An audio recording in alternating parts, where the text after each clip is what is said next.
Hello everyone, my name is Kunal Kumar. तो दोस्तों, आज हम स्टार्ट करने वाले हैं video number 3 of our previous year question paper, that is of 2023। ठीक है, 2023 का हम पेपर कर रहे हैं, उसका थर्ड पार्ट मैं अभी बना रहा हूँ। और हमने फर्स्ट और सेकंड पार्ट में क्वेश्चन 1 और 2 तक कवर कर लिया था। Now we are on question number 3। ठीक है, चलो क्वेश्चन नंबर 3 स्टार्ट करते हैं बेटा। क्वेश्चन 3 कह रहा है द लाइफ टाइम, एक बार क्वेश्चन आप रीड करो। The life time of a certain kind of battery has a mean life of 800 hours and the standard deviation is this. Assuming the distribution of lifetime to be normal, find first point the percentage of batteries with a lifetime of at least 900 hours and the proportion of batteries with a lifetime between 750 to 850 hours. ठीक है,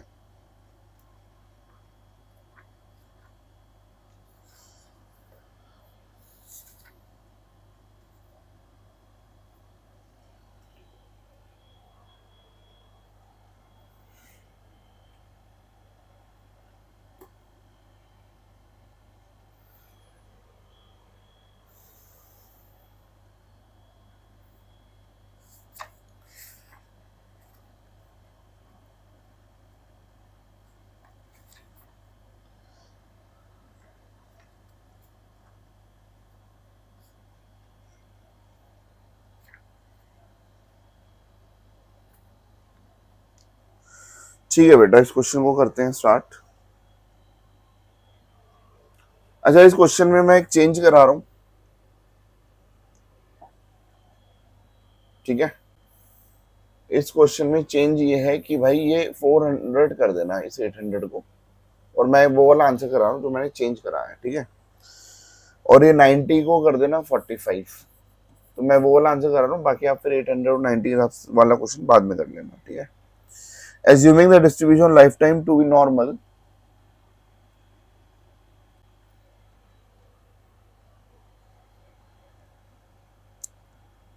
तो ये normal distribution का question है। Probability में concept होता है normal distribution, और निकालना the percentage of batteries with a life time at least 470 कर देते हैं इसको, 470 hours, and the proportion of batteries 385, और इसको 385 कर देते हैं और इसको 415 कर देते हैं। ठीक है, ये हमारा क्वेश्चन है, राइट। हम इस क्वेश्चन को सॉल्व करने वाले हैं, बाकी वैल्यू कोई भी हो आप वो तो सॉल्व कर ही लोगे। चलो, थर्ड का ए पार्ट हम कर रहे हैं। मुझे इसको हटाना पड़ेगा, तो आप ना ये इस क्वेश्चन के जो भी चेंजेस हैं वो लिख लो एक बार। ठीक है, I have to remove this, please note it down. चलो, तो मैंने बच्चों जो चेंज कराया है उसके हिसाब से हम अपना आंसर निकाल रहे हैं। सॉल्यूशन 3 का ए पार्ट। ठीक है,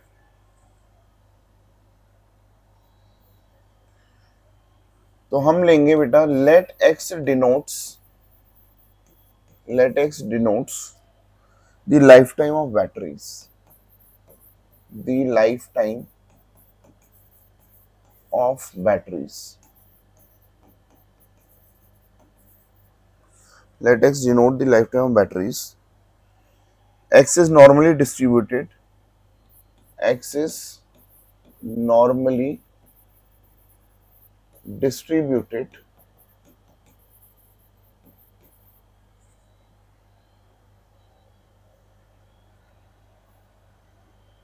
with mean. ठीक है, with mean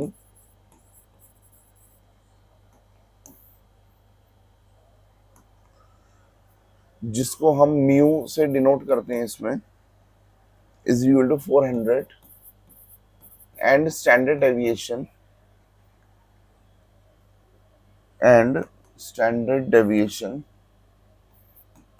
जिसको हम सिग्मा, इसका सिंबल होता है सिग्मा। ठीक है, उसकी वैल्यू है 45। ठीक है, ये क्वेश्चन में जो मैंने चेंजेस कराए थे उसके हिसाब से। Converting x into standard normal variable, फिर हम लिखेंगे कन्वर्टिंग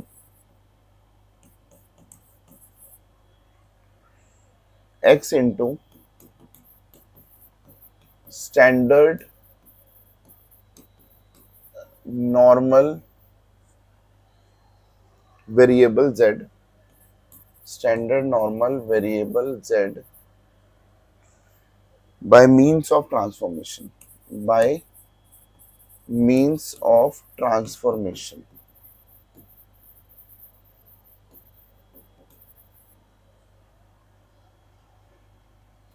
तो भाई हमारा फॉर्मूला क्या होता है इसमें, हमारा फॉर्मूला होता है x माइनस मीन, ठीक है, मतलब म्यू अपॉन स्टैंडर्ड डेविएशन, ठीक है। हमारा फॉर्मूला होता है x minus mu upon standard deviation, ठीक है। तो हमारे लिए z क्या हो गया, x minus 400 upon standard deviation 45, ठीक है। ये मैं आपको बता रहा हूँ बेटा नॉर्मल डिस्ट्रीब्यूशन, ठीक है। इस वीडियो में ही आपको समझ आ जाएगा नॉर्मल डिस्ट्रीब्यूशन क्या होता है, इसको ध्यान से समझ लेना। अगर जब भी नॉर्मल डिस्ट्रीब्यूशन का क्वेश्चन हो तो उसमें मीन, जिसको म्यू से डिनोट करते हैं, स्टैंडर्ड डेविएशन ही गिवन होगा। और हमारा z का फॉर्मूला होता है x minus mean upon standard deviation, तो x माइनस 400 अपॉन 45। ये दो वैल्यू दी थी, मैंने पुट कर दी। तो जो फर्स्ट पार्ट है वो कह रहा है मुझे प्रोबेबिलिटी निकालनी है when x is greater than equal to, at least दिया हुआ तो 470, ठीक है। ये हमें एटलीस्ट दिया हुआ है तो हम इसको क्या ले लेंगे, 470 ले लेंगे।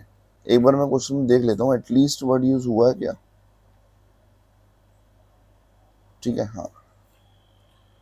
तो भाई पहले तो आप इसमें 470 पुट कर दो, ठीक है।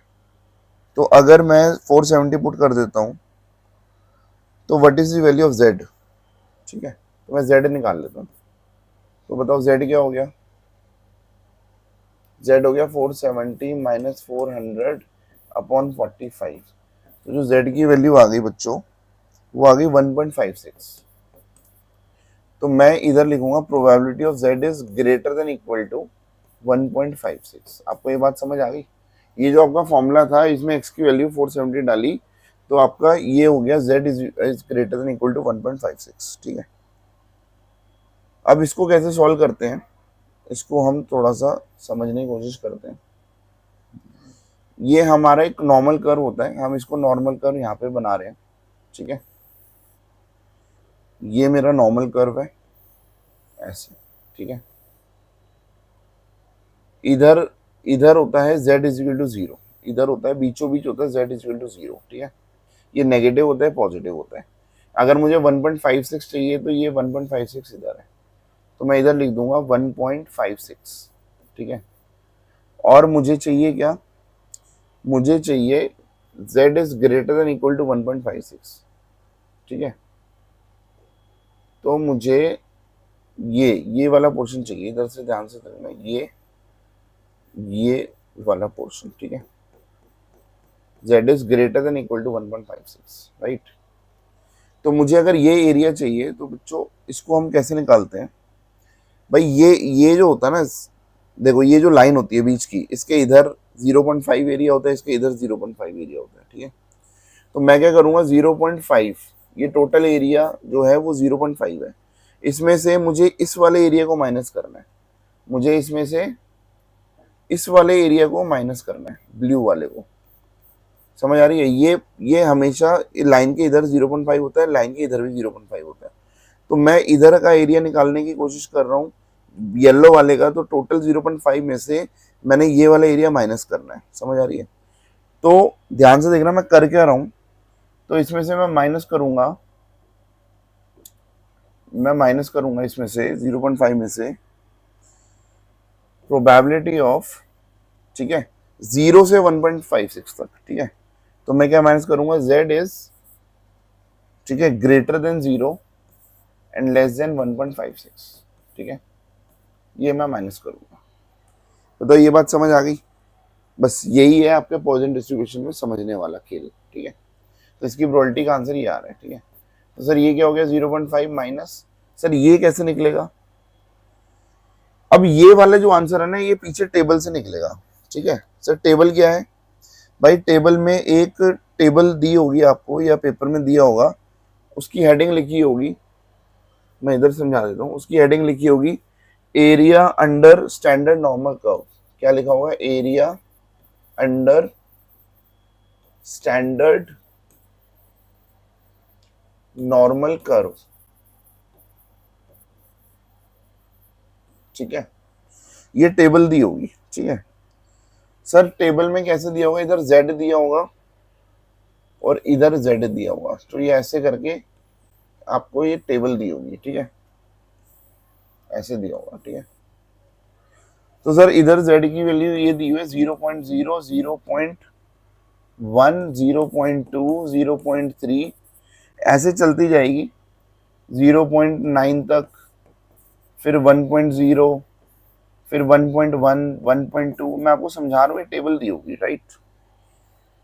ऐसे ये 3.9 तक जा रही है, फिर हाँ तो लास्ट में 3.9 तक जा रही है। समझ आ रही है? और इधर दिया हुआ 0.00, फिर दिया हुआ 0.01, 0.02, 0.03, ऐसे ये जाती जाएगी 0.09 तक। ठीक है, ये टेबल दी हुई है। तो मुझे क्या देखना है बेटा? मुझे जो मेरा अभी पीछे मुझे रिक्वायरमेंट थी वो 0 से 1.56 तक की है। ठीक है, मुझे रिक्वायरमेंट है 0 से 1.56 तक की। ठीक है,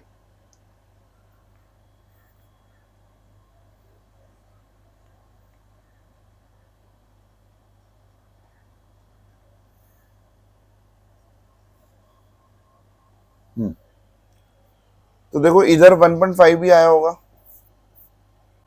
और इधर चलते चलते 0.6 भी आया होगा। समझ आई? 0.06, फिर ऐसे ही 0.07, 0.8, 0.9। ठीक है, आपको क्या देखना है, ध्यान से सुनना। हमें क्या करना था? हमें 1.56, 0 से 1.56, तो मुझे 0 से 1.56 तक का एरिया चाहिए, तो मेरे को 1.56 पे नजर रखनी है। सर 1.56 ये रहा, सर ये तो 1.5 है। ठीक है भाई, 1.5, और अगर मैं इसमें ये 0.06 ऐड करता हूँ तो 1.56 हो गया। इसके इंटरसेक्शन में ये वाला जो बन रहा होगा, समझ लो 0.06 और ये इसके इंटरसेक्शन में, are you getting my point? ये वाला जो पॉइंट है, ये पीछे टेबल में लिखा हुआ है, इट इज 0. मैं इधर लिख देता हूँ, ये लिखा हुआ है 0.4406। ठीक है, ये लिखा हुआ, तो जो ये लिखा होगा वो आपका उस एरिया का आंसर है। समझ आ रही है? सर अगर मुझे 0.32 निकालना है तो मैं 0.3 देखता और ये 2, इनका इंटरसेक्शन का ये वाला पॉइंट आता है मेरे पास। समझ आ गई? तो मुझे उम्मीद है कि नॉर्मल टेबल आप देखोगे, यहाँ पे 0.00, ये 0.09 तक दिया हुआ है, यहाँ पे 0.0, 0.1 से 3.9 तक जा रहे हैं। ठीक है, जैसे 0.9, 1.0, 1.1 ऐसे चलते चलते 3.9 तक जा रहे हैं। तो जो भी आपका एरिया होगा वो एरिया आप निकाल लोगे ऐसे। समझ आ गई? ठीक है, तो मेरा आंसर ये क्या दिया हुआ है? ये दिया हुआ है 0.4406। समझ आई? मतलब ये 0.5 ये सारा एरिया है, इसमें से मैंने यहाँ तक का 1.56 तक का एरिया निकाला। अच्छा, पीछे जो एरिया दिया हो 0 से ही दिया होता बाय डिफॉल्ट, तो आपको इस 0 को की टेंशन नहीं है, हमें 1.56 तक का देखना था। ठीक है, ये मैंने इस एरिया को माइनस किया ब्लू वाले को, तो ये 0.5 में से ब्लू वाले को माइनस किया तो येलो वाला बच गया। So what is the answer? What is the answer? ठीक है, तो अगर मैं इसको माइनस करता हूं तो ये आ गया 0.0594। ठीक है, इसका मतलब ये है, अब इसका आंसर क्या लिखना है? इट मीन्स दैट 5.94, अगर मैं इसको 100 से मल्टीप्लाई करूं तो ये पॉइंट इधर आ गया, तो 5.94%। It means 5.94% of batteries of batteries have lifetime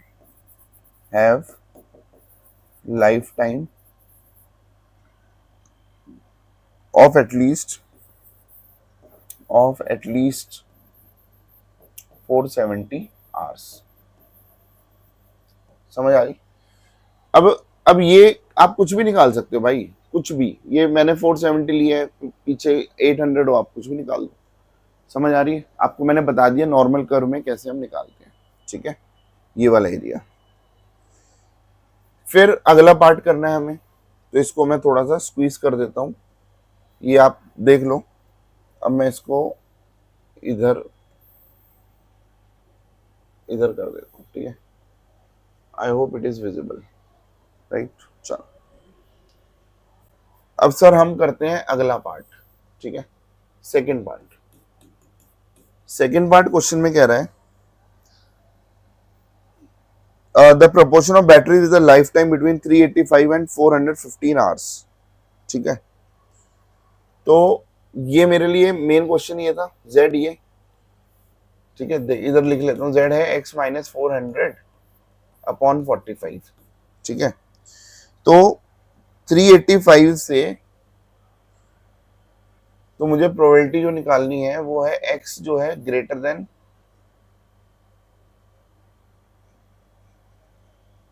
385 and less than 415।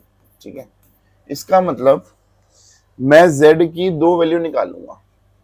तो z की एक वैल्यू होगी जब मैं 385 डालूंगा, 385 माइनस 400 अपॉन 45, और एक z की वैल्यू जब मैं 415 डालूंगा, 415 माइनस 400 डिवाइडेड बाय 45। ठीक है, तो अगर मैं 385 डालता हूं तो ये आ गया -0.33। ठीक है, और सर अगर ये वैल्यू डालता हूं तो ये आ रहा है 0.33। तो अब अगर हम नॉर्मल कर्व बनाते हैं, ठीक है, तो नॉर्मल कर्व में बीचों बीच होता है z इज इक्वल टू 0, और 0.33 सपोज इधर होता है। ठीक है, 0.33 क्या है इधर, ये है 0.33, और इसको मैं दूसरे पेन से मार्क कर देता हूँ। ठीक है, ग्रीन से कर देता हूँ, 0.33 इधर है, और इधर क्या है -0.33, इधर है -0.33। ठीक है, समझ आ गई? तो सर मुझे एरिया क्या निकालना है, मुझे इनके बीच का एरिया निकालना है। ठीक है, मुझे बेटा इनके बीच का एरिया निकालना है।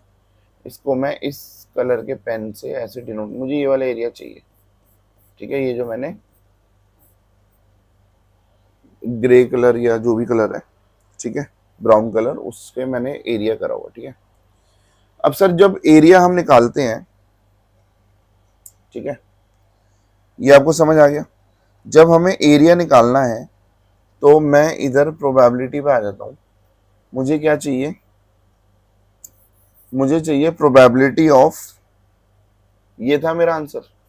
मैं इसको थोड़ा सा बेटा इसको इधर कर देता हूं, मुझे थोड़ी जगह चाहिए। ठीक है,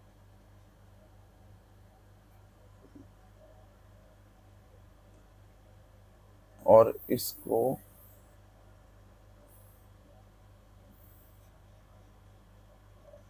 इधर कर देता हूं। ठीक है,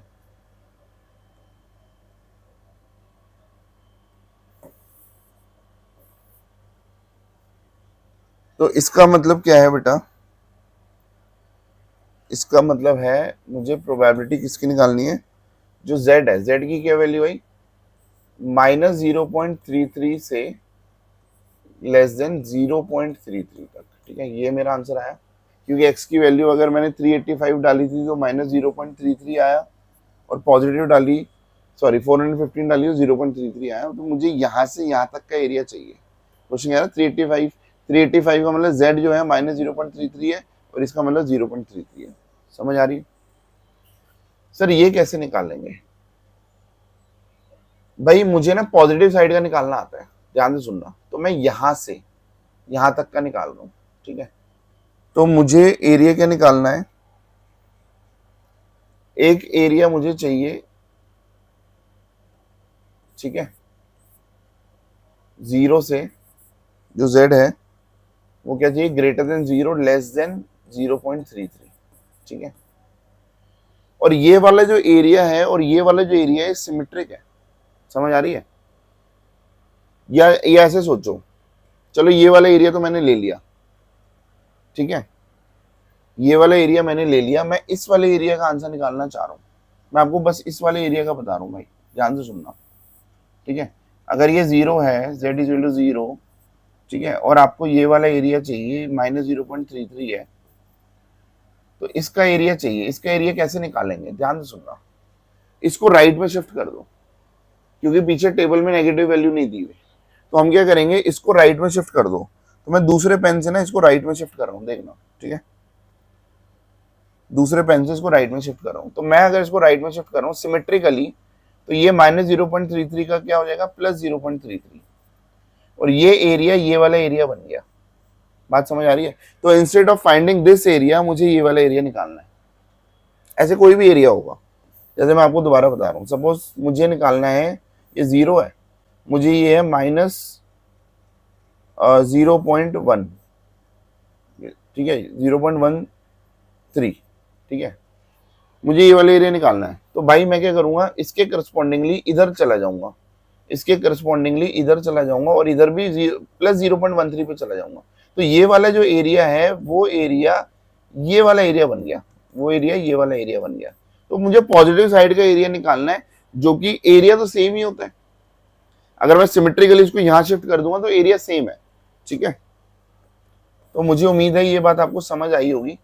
तो मैं मतलब इसका एरिया देखो, मुझे दो एरिया निकालने थे, ये वाला एरिया तो ये हो गया, प्लस सर ये वाला एरिया, ये वाला जो एरिया था यहां से यहां तक का नीचे, ये वाला area gap, sir probability of z is greater then 0 and less than 0.33, ये भी तो यही आया ना, समझ आ रही है? इस वाले एरिया को मैंने यहां से ऐसे दिखाया 0 से 0.33, ठीक है। तो नेगेटिव को ऐसे पॉजिटिव में कन्वर्ट कर लेते हैं।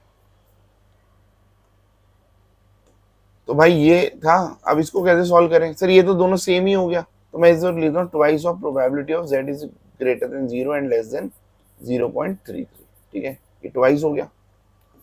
अब सर इसका आंसर क्या है, भाई इसका आंसर वही टेबल में देखेंगे 0.33 तक, ठीक है।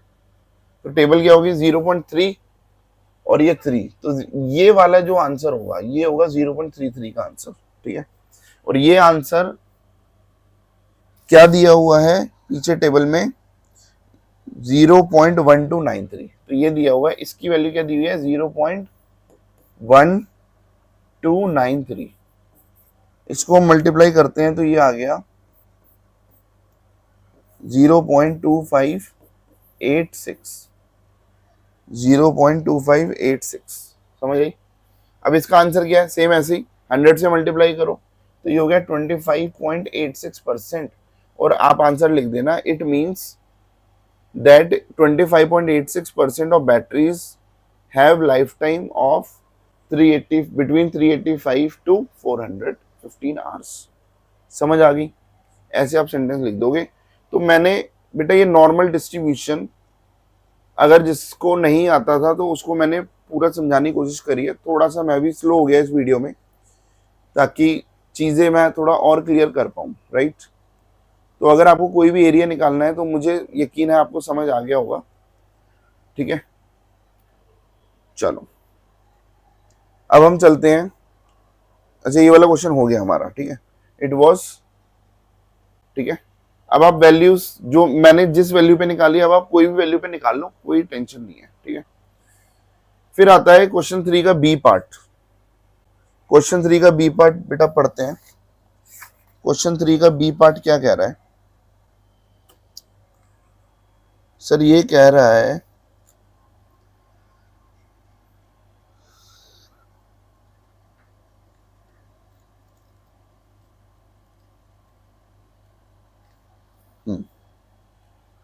an inquiry into the budgets of middle class families in a certain city gave the following information। तो एक्सपेंसेस दिया हुआ है ऐसे, इसको मैं ऊपर कर देता हूँ, ठीक है।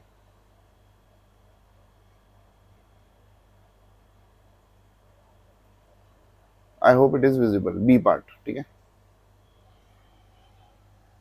तो एक्सपेंसेस हमें food, fuel, clothing, rent, miscellaneous ये सब दिया हुआ है। From the given information construct the cost of living index. Cost of living index का मतलब कंज्यूमर प्राइस इंडेक्स होता है, ठीक है, of 2020 as compare to that of 2010। Suppose mister Varun is earning, पहले तो ये क्वेश्चन 2010 तक का अलग है, ठीक है। सपोज फिर दूसरा पार्ट है, suppose mister Varun is earning 25,000 salary, ठीक है। तो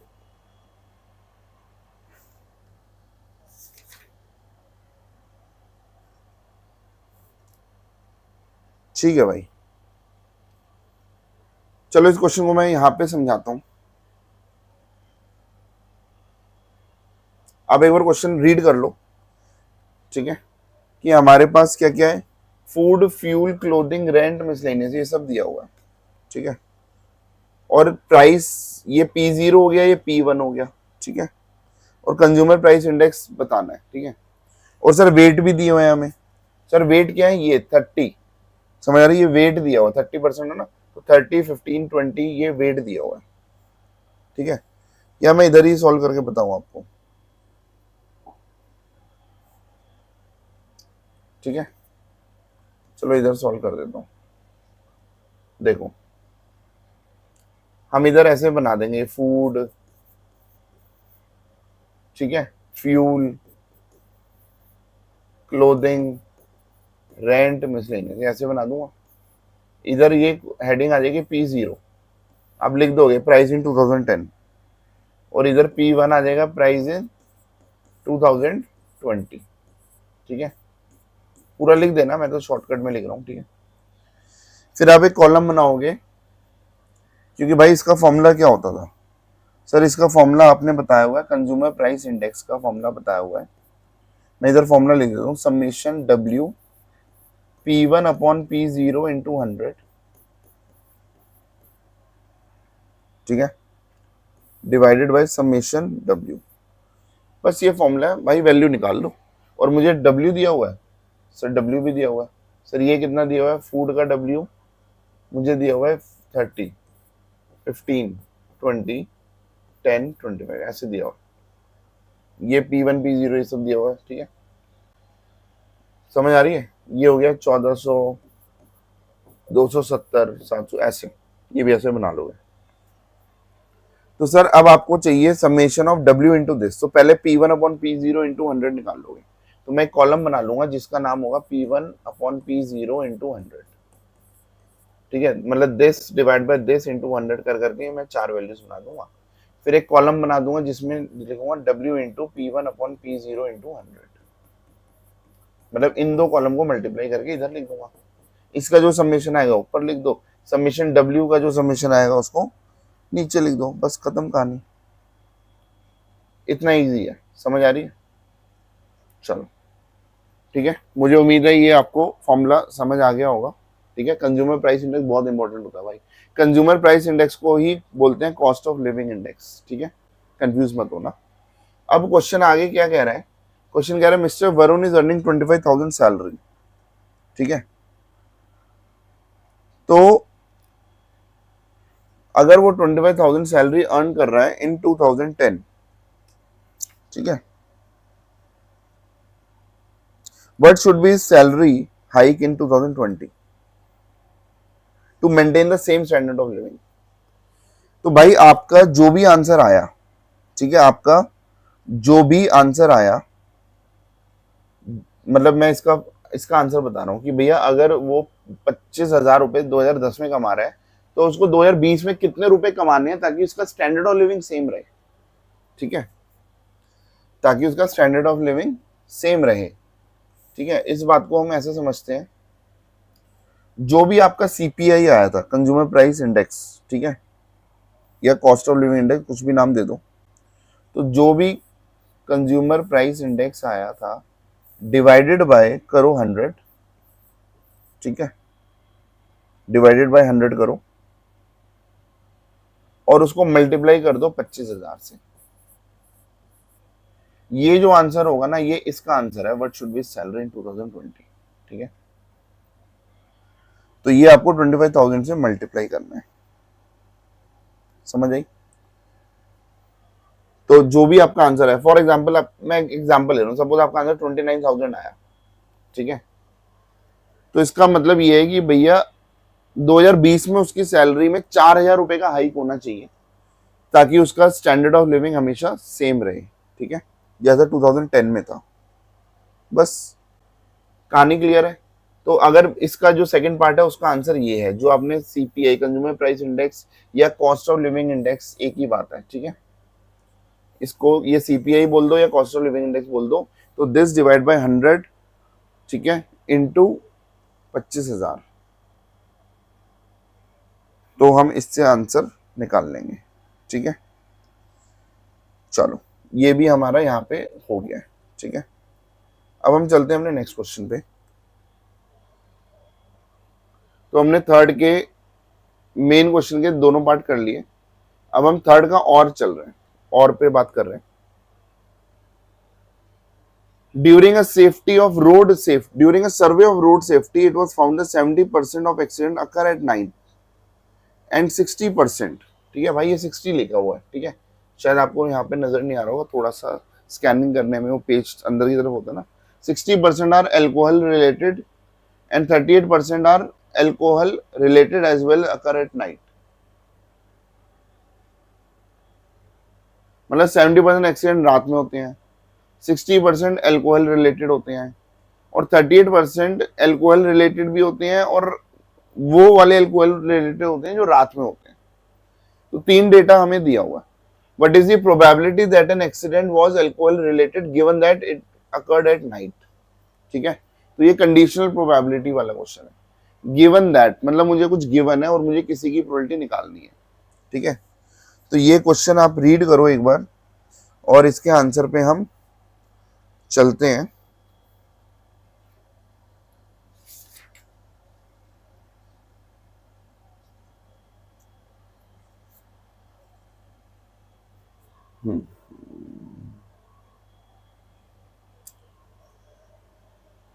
ठीक है, चलो इसका आंसर भी मैं इधर ही लिखने की कोशिश करता हूं, ठीक है। इधर एक्चुअली ये वाइट स्पेस थोड़ा सा कम होता है। अगर मैं इसको, चलो कोई, इसको थोड़ा सा बढ़ा दूं तो वाइट स्पेस बढ़ जाएगा ना। चलो ठीक है बेटा, यहाँ पे अब थोड़ा सा स्पेस मेरे पास आ गया।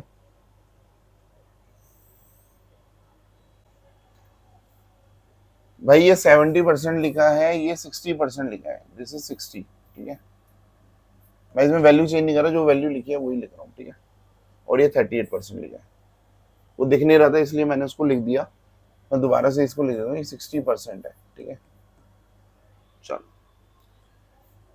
अब मैं इसको मान लेता हूँ प्रोबेबिलिटी ऑफ ई वाला इवेंट हो गया एट नाइट। पहली वाली इंफॉर्मेशन क्या है कि एक्सीडेंट अकर एट नाइट, तो ई का मतलब क्या है, मैं इधर लिख दूंगा accident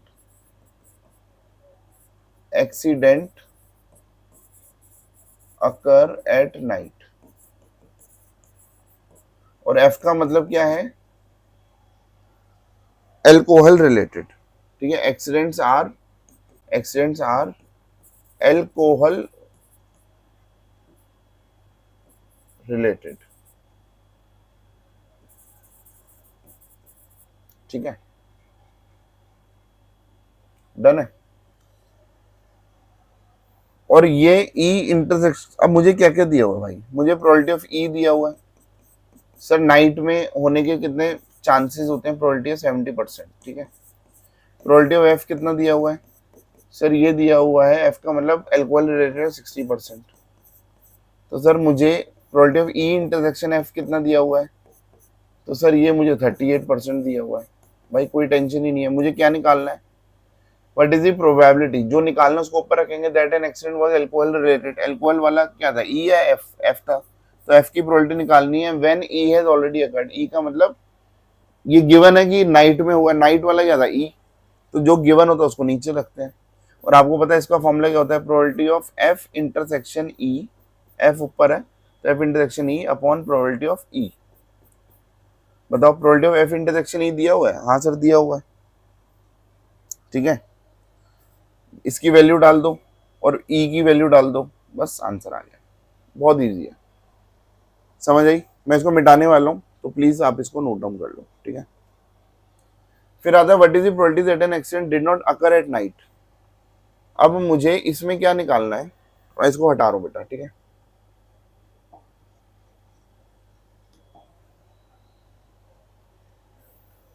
what is the probability that the accident did not occur at night.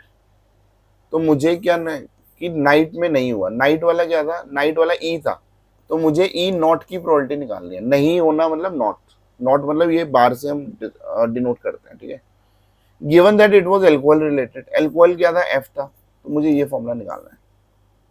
तो सर इसका फॉर्मूला क्या है, probability of E not, probability of E not intersection F upon probability of F, ठीक है। तो sir E not intersection F, right,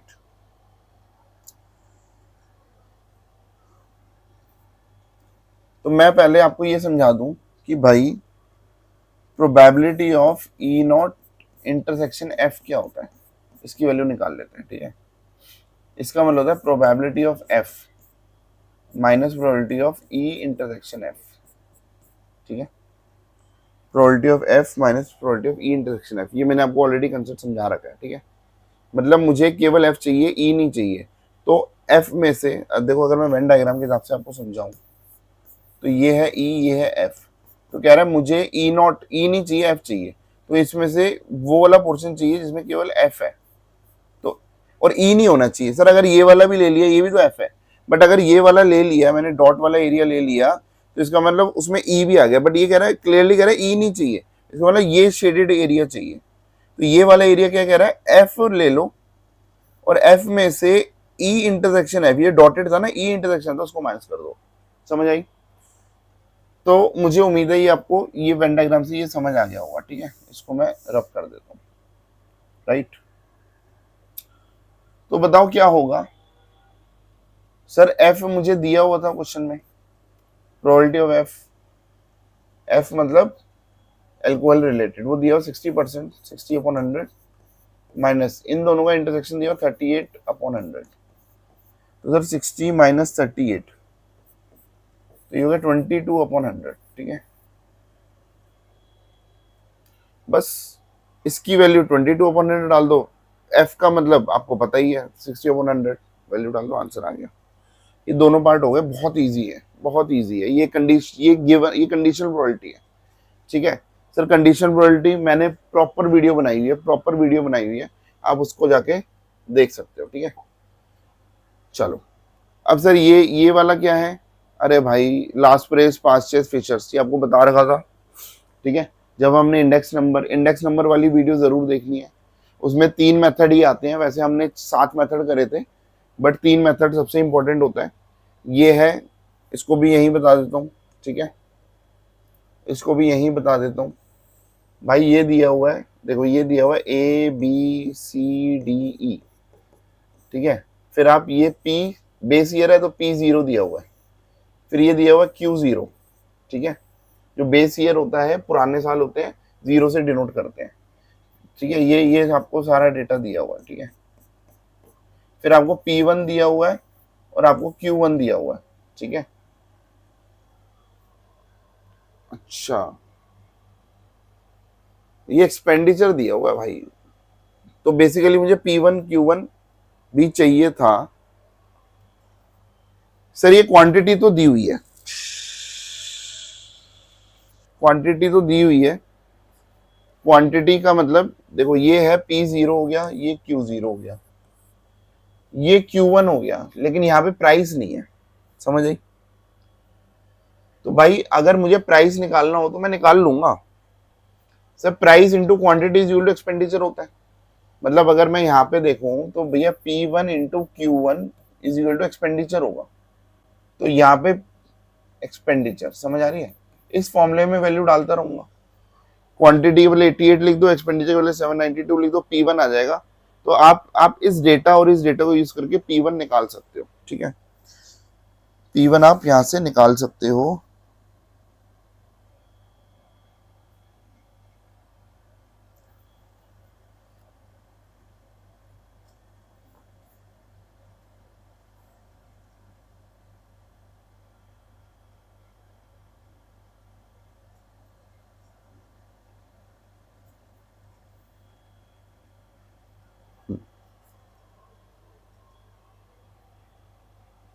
ठीक है भाई, उसके बाद तो आप मुझे बताओ लास्ट प्रेस, पास्चेज और फिशर्स, ठीक है।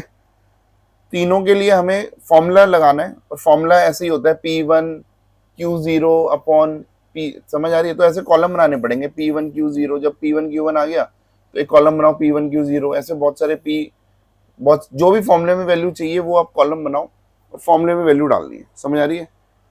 Laspeyres, Paasche's and Fisher's, ये अगर आप, भाई ये बहुत इजी है, जिसने मेरी वीडियो देखी होगी ना उसको पता होगा सर ये क्वेश्चन कराने की भी जरूरत नहीं है, समझ आई।